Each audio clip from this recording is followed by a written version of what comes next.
काली का मंत्र, दुश्मन का अंत। शत्रु नाशक काली बीज मंत्र से दुश्मन होगा परेशान।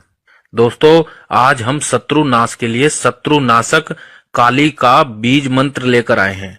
यह काली माता का इतना तेज प्रभावकारी शत्रु नाशक मंत्र है जिसके केवल जाप करने से ही शत्रु का अंत होता है, शत्रुता छोड़ देता है।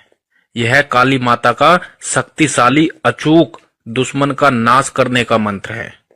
काली माता का मन में ध्यान करते हुए जिस दिशा में आपका शत्रु हो उस दिशा में मुख करके इस मंत्र को बोलना है।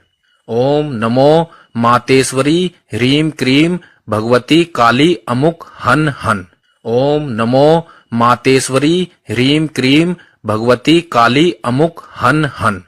इस प्रकार मंत्र बोलने के बाद वह शत्रु आपसे शत्रुता छोड़ देगा। धन्यवाद।